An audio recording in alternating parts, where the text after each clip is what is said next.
අද බරපතල ප්‍රශ්නයක් තියෙන්නේ මේ පාසල් වල ඒ දරුවන්ගේ අධ්‍යාපනය කරගන්න බැරුව ඒ දරුවන්ට මේ වෙනකොට අවශ්‍ය පහසුකම් ටික නැහැ. තාමත් වැට් එක ක්‍රියාත්මකයි පාසල් උපකරණවල. මේගොල්ලෝ ආවේ කොහොමද? යකන උසස් අධ්‍යාපන ශිෂ්‍ය සම්පූර්ණ කඩාවැටලා මානව සම්පද අපේ රටින් යනවා. විශාල පිරිසක් ගිහිලා විශ්වවිද්‍යාල ආචාර්යවරු අද උසස් අධ්‍යාපනයට නැහැ. විශ්වවිද්‍යාල වල විශාල ප්‍රමාණයක් 5000ක් විතර මේ සියලු ශ්‍රේෂ්ඨ වල. අද මේ සියලු අපේ මානව සම්පද හොඳම බුද්ධිමය මේ පිරිස් ටික රට අතහැර දාලා යනවා. එතකොට කොහොමද කිව්වේ? අපි හොඳ ලස්සන ජීවිතයක් පොහොසත් රටක් දෙනවා කියලා අපිට ඡන්ද දෙන්න ගියා. මේගොල්ලන්ට මේ රටේ සිව් දෙසින් ඡන්දෙ දුන්නේ මේ රට හදයි, මේ රටේ දූෂණය නැති කරයි, මේ රටේ වංචාව නැති කරයි, මේ රට ඉස්සරහට අරන් යයි කියන දැඩි විශ්වාසය තුල අද බරපතල විදියට මේ රටේ රාජ්‍ය තන්ත්‍රය මර්ධනය කරන්න, වෘත්ති සමිතිය මර්ධනය කරන්න ආණ්ඩුවට වැඩ පිළිලක් නැහැ.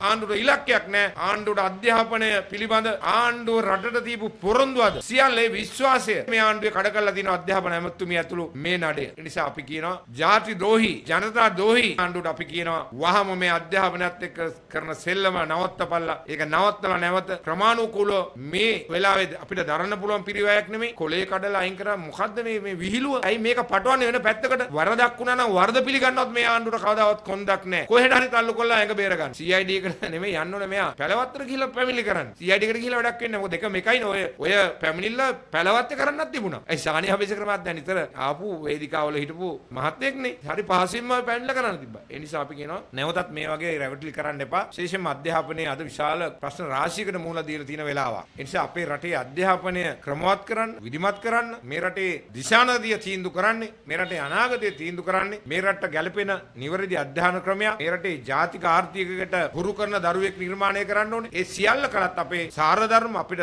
ආවිනික වෙච්ච අපිට තියෙන බෞද්ධ සංස්කෘතිය තුළ අපේ සංස්කෘතිය ආරක්ෂා කරගෙන අපේ ජාතික උරුමයන් ආරක්ෂා කරගෙන අපි ඉස්සරහට යන්න ඕනේ. අපි ආණ්ඩුව ගන්නකොට කිව්වා මේ කොහමද මේක කරන්න බෑ. මේකට දැනුමක් නැහැ. කඩයක් කළා නැහැ. නගර සභාවක් කළා නැහැ. අධ්‍යක්ීමක් නැහැ. කණ්ඩායමක් නැහැ. බලය දෙන්න එපා කියලා කිව්වා. ඇහුවේ නැහැ. දැන් ඉතින් පරිප්පුව කණ එකයි තියෙන්නේ දුන්නා නම් ඔක්කොම. ඒ නිසා අපි කියනවා හරණි නෝනා මහත්මියට අපි කියනවා අධ්‍යාපනයන් විනාශ කරන්න එපා. ඔයාගේ ඔය මහන්තත්තකම, උණගුකම, ඉදිමිච්චකම, බලයෙන් මත්වෙච්චකම පැත්තකට දාලා ඕගොල්ලෝ මහ පොළොවේ මේ අධ්‍යාපනය නගා සිටවන්න අවශ්‍ය අපිත් ඒ සහයෝගය දෙන්න ලෑස්ති. හරි තැනට හරි පාරට එන්න, හරි වැඩ පිළිවෙලකට එන්න, ක්‍රමානුකූලව මේක ගේන්න අවශ්‍ය සූදානම ලෑස්ති කරන්න අපේ සහයෝගය අපි දෙනවා. ඒ නිසා මේක නම් අපිට සුළුෙන් තකන්න බෑ මේ වැරද්ද. මේක අපරාධමය වරදක්. අධ්‍යාපන ඇමතුමිය ලේකම්තුමෝ CID කියලා ඇඟ බේර ගන්න හදන්න බෑ. මේවට කවදා හරි තමුන්නාසට වන්දි ගෙවන්න එනවා. මට උත්තර බඳින්න එනවා. දැන් ළමා ආරක්ෂණ අධිකාරියට ගිහිල්ලා තියෙනවා අපේ ගුරු සංඝ. ඒ වගේම නීතිමය අවශ්‍ය පියවර අපි ඉදිරියට ගන්න